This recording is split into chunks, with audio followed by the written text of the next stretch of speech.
2014 की बात है, स्कूल का एनुअल फंक्शन था और मैं होस्ट करने वाली थी एंड मैं थोड़ी नर्वस थी। तो मेरे पापा ने मुझे बोला कि assume that the audience is deaf and blind and then you will be confident. And I really implemented it एंड वो बहुत अच्छा एनुअल फंक्शन होस्ट हुआ था। उसके बाद जब जब मुझे लाइफ में कोई डाउट आता है ना, तो मेरे पापा मुझसे बोलते हैं कि हनुमान जी को भी पता नहीं था उनके पास कितनी शक्तियां हैं। और कल के किसी सेशन में बोला गया था कि हनुमान जी के पास जामवन जीते पर हमारे पास आज की तारीख में कोई नहीं है। सो हमें अपना जामवन खुद बनना है और खुद को रियलाइज करवाना है कि हमारे पास कितनी शक्तियां हैं जो हमें नहीं पता है। तो मेरे पापा मुझसे हमेशा बोलते हैं कि तुझे नहीं पता है कि तेरे अंदर कितनी शक्तियां हैं, क्या फिर तू क्या कर सकती है। बट अगर तू वो चीज़ें नहीं करेगी या फिर ट्राई नहीं करेगी तो तुझे कभी पता ही नहीं चलेगा कि कितनी शक्तियां और हैं। एंड अभी लास्ट के एक सेशन में भी बोला गया कि the true purpose of the life is to realise one's true potential and do whatever we can do on this world. So that is the one key takeaway for me from this conference कि हमारा जो purpose है ये life का, वो हमारे अंदर जितनी भी काबिलियत है, जितना भी हमारे पास भगवान ने टैलेंट दिया है, जितनी भी कैपेबिलिटीज दी हैं, उसको यूज करना so that we can make this world a better society and सबके लिए हम कुछ ऐसा कर पाए जो आने वाली जनरेशन के भी काम आए। जब मैं एग्ज़ाम्स देने जा रही थी, सो मेरे जुलाई 2021 में एग्ज़ाम्स थे एंड कई बार ऐसा होता है मेरे साथ और तब भी हुआ था कि एग्ज़ाम से 1 हफ़्ते पहले मेरा बीपी लो हो गया था। पता नहीं, मे बी नर्वसनेस या स्ट्रेस की वज़ह से। और और एक एग्ज़ाम से पहले मुझे वॉमिट भी हो रहा था एंड काफ़ी सर दर्द चल रहा था एंड डॉक्टर ने बोला था इस सर दर्द की कोई दवाई नहीं है बिकॉज़ आपको स्ट्रेस की वज़ह से सर दर्द हो रहा है। तो उस टाइम में मैं बहुत नर्वस हो गई क्योंकि 3-4 साल से मैं सीए की पढ़ाई कर रही थी एंड वो मेरे फाइनल एग्जाम्स थे। तो I was literally crying to my mom and मैं अपनी मम्मा को बोल रही थी कि मेरे साथ ही ऐसा क्यों हो रहा है, मेरा एग्जाम से 1 हफ्ते पहले तबीयत क्यों खराब हो रही है। एंड उन्होंने बोला कि तूने अपना बेस्ट किया है, पॉजिटिव माइंडसेट के साथ एग्जाम लिखने जाओ, सब कुछ बहुत अच्छा होगा। एंड फिर भी मतलब एज अ चाइल्ड आप सबने भी सीए की प्रिपरेशन की है, तो आपको भी पता है कि पूरे 3-4 साल पढ़ने के बाद वो आपके 8 पेपर्स कितने इंपॉर्टेंट होते हैं एंड एक एक दिन का गैप होता है, उसमें भी आपकी तबीयत खराब हो तो बहुत ही थोड़ा डर लगता है अंदर से कि पूरा साल खराब हो जाएगा। तो मैं जब एग्ज़ाम देने जाती थी तो मेरी मम्मा ने मुझे बोला था कि एग्ज़ाम स्टार्ट करने से पहले 1 या 2 मिनट का मेडिटेशन करना। एंड अभी जैसे अ, शिवानी बहन ने भी बोला कि मेडिटेशन का मतलब ये नहीं होता कि हम कुछ सोच नहीं रहे हैं, वो तो पॉसिबल ही नहीं है। उसका मतलब ये होता है हम सही चीज़ें सोच रहे हैं, हम अपने थॉट्स पे डायरेक्शन दे रहे हैं। तो मैं एग्ज़ाम से पहले 1-2 मिनट के मेडिटेशन में क्या बोलती थी और जो मेरी मॉम ने मुझे सिखाया था, जो ब्रह्मा कुमारी में बहुत टाइम से है, आई थिंक जब मैं 8 या 10 साल की थी तब से वो ब्रह्मा कुमारीज में है और उन्होंने तब से हमें मेडिटेशन कोर्स वो सब कराया हुआ था। तो उन्होंने बोला कि एग्जाम से पहले ये सोचना, I am a healthy soul, मुझे कुछ भी नहीं हुआ है, मेरा कंसंट्रेशन लेवल 100% है, मैंने सब कुछ पढ़ा है, मुझे सब कुछ आता है, जो मुझे नहीं आता वो किसी को भी नहीं आता है। और ये 3 घंटे में मैं जो भी लिखूंगी सब सही ही लिखूंगी और सब कुछ बहुत अच्छा होगा। I have all the powers, I have all the required knowledge required for the exam. And then for next 3 hours I use to feel a different kind of power and energy. Like अगर मैं आज किसी को बताती भी हूँ कि 1 हफ्ते पहले मुझे हेडेक था इतना ज़्यादा और मेरा बीपी लो था, कोई विश्वास नहीं करता कि मैंने वो अपने सारे पेपर्स कैसे लिखे हैं। इनफैक्ट मुझे भी कभी कभार विश्वास नहीं होता, वो 8 पेपर देने के बाद मैं फिर भी बहुत डाउट में थी कि क्या होगा, कैसे पेपर्स गए हैं। बीच में एक बार मैं पेपर से आने के बाद थोड़ा सा डिजी भी फील कर रही थी और फिर मेरे पापा मुझे डॉक्टर के पास लेके गए।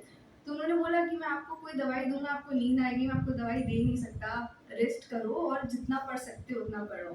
पर जैसे हमारे सेशन में भी मेंशन हुआ कि हम जो पूरी साल करते हैं उसका फल हमें मिलता है रादर देन हम एग्जाम के 1-2 दिन पहले जो पढ़ते हैं।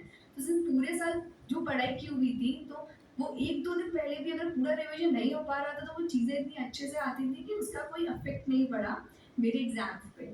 तो एग्जाम हो गए थे, I was positive but anxious as well. अब जिस दिन 13 सितंबर को मेरा रिजल्ट आने वाला था, उससे एक रात पहले मेरे रूम में मेरी एक फोटो है जो एक्सीडेंटली मेरे भाई के हाथ से गिर गई थी। मेरा भाई यहीं बैठा हुआ है सेकंड रो में। तो मुझे ना बहुत डर लगा था, क्योंकि यूजुअली हम ऐसे देखते हैं ना सीरियल्स वगैरह में कि फोटो गिर जाना एक अपशगुन होता है, कुछ बुरा होने वाला होता है।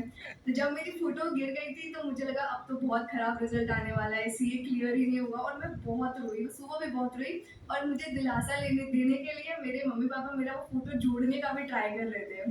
एंड मेरे पेरेंट्स मुझसे बोल रहे थे कि सब अच्छा ही होगा, सब सब अच्छा होगा, टेंशन मत लो, ये सब तो मतलब फोटो गिर गई, उससे ये थोड़ी ना कि 3 साल की जो मेहनत की है वो मतलब बर्बाद हो जाएगी। एंड काफ़ी समझा रहे थे, बट इवेंचुअली हमें लगता है कि हमारे पेरेंट्स तो हमेशा हमें पॉजिटिव चीज़ें ही बोलते रहते हैं, बट हमेशा ऐसा नहीं होता है। एंड 2 बजे रिजल्ट आया था। सबसे पहले मेरे भाई ने मेरा अपना रिजल्ट चेक किया था। He got all India rank 18। And फिर मेरा रिजल्ट हमने चेक किया। एंड पहले हमने मार्क्स देखे। मेरे को सबसे पहले था मैं पास हो जाऊँ, मुझे अटेम्प्ट्स नहीं लगवाने हैं अपने। तो मैं पास थी। उसके बाद हमने मेरा रैंक चेक किया and it was AIR 1। And actually shock, crying at that moment. And उस टाइम पे मुझे एक्चुअली पॉजिटिविटी और ये सब चीज़ों का ट्रू मीनिंग समझ आया कि ऑल्दो काफ़ी सारी चीज़ें बातें चली आ रही हैं कि अगर ऐसा होगा तो बुरा होता है इसका। अगर कुछ फोटो गिर जाए, कुछ टूट जाए तो कुछ गलत होने वाला है या सही होने वाला है। बट अगर आपने अपना कर्मा अच्छे से किया, अपना हार्डवर्क अच्छे से किया है, तो कोई भी अपशगुन या कोई भी ऐसी चीज आपके रिजल्ट को नहीं बदल सकती है। Your Karma always stage with you. अभी मैं सीए बनने के बाद मैंने बॉस्टन कंसल्टिंग ग्रुप में 1.5 साल जॉब किया था मैनेजमेंट कंसल्टिंग में। एंड उसके बाद अभी I am working with a Singapore based private equity fund. अभी आप सब लोग रिलेट कर पाएंगे कि फाइनेंस में लाइफ, इनफैक्ट नॉट फाइनेंस, काफ़ी ऐसे जॉब थे जिसमें हमारा लाइफ इतना हेक्टिक हो चुका है। हम सुबह 8 बजे से उठते हैं, 7 बजे से उठते हैं, depending on our office timings. हम ऑफिस जाते हैं, शाम को ऑफिस से आते हैं, उसके बाद भी फिर काम करते हैं, काफ़ी काम होता है। Work never ends. एंड मुझे आप, आई थिंक आप सब लोग रिलेट कर पाएंगे, बट एटलीस्ट मेरे साथ ऐसा काफ़ी टाइम से होने लगा है कि I try to be productive at every point of time. एक तो हर तरफ ये जो इतना प्रोडक्टिविटी पे लोग फोकस करने लगे हैं कि हर टाइम खुद को बिजी करना है, 5 मिनट भी खाली नहीं रहने चाहिए।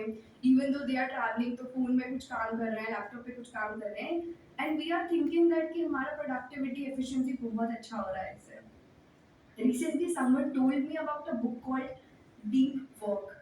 तो ये जो डीप वर्क बुक है, इसमें बेसिकली फोकस होता है कि अगर आप कोई काम बहुत फोकस कंसंट्रेशन के साथ करते हैं, बेसिकली वो मेडिटेशन वाला कॉन्सेप्ट। सो इवन मुझे ऐसा लगता है कि मेडिटेशन भी सिर्फ वो नहीं है कि आप बैठ गए और आप कुछ भी नहीं सोच रहे हो, that is not possible. But अगर आप किसी भी चीज़ को बहुत ध्यान से कर रहे हो 20-25 मिनट भी, तो वो भी मेडिटेशन है।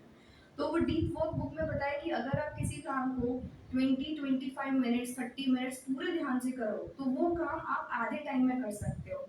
एंड मैंने ये प्रैक्टिकली इम्प्लीमेंट किया है। सो अभी कुछ दिन पहले की बात है, कोई जो मैं काम कर रही थी एंड मैं दिन में कर रही थी ऑफिस में, और मुझसे नहीं हो रहा था। 2 घंटे निकल गए, 3 घंटे निकल गए।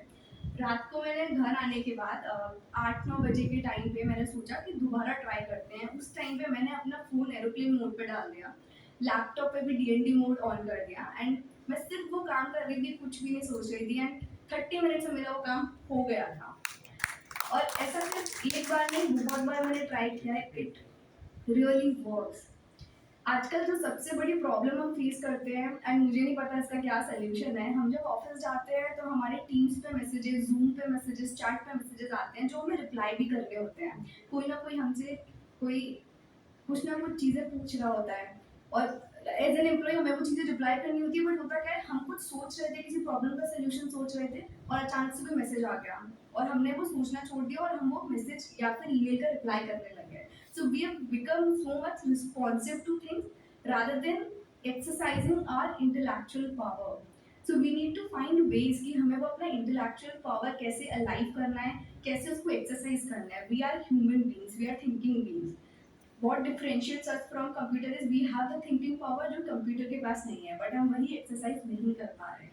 एंड आज ये कॉन्फ्रेंस अटेंड करके कल से और आज से भी it is like a revision for me कि मुझे पूरे दिन में कुछ टाइम मेडिटेशन के लिए निकालना है, सो दैट मेरा जो इंटेलेक्चुअल पावर है ब्रेन का, मैं उसे फिर से रिवाइव कर पाऊँ एंड वो चीज़ें कर पाऊँ जो सच में लाइफ में मैटर करती हैं, rather than just running around productivity, efficiency, etc. So, like focusing on meditation, increasing the attention span on anything is the key takeaway that I have taken from this conference. Om Shanti.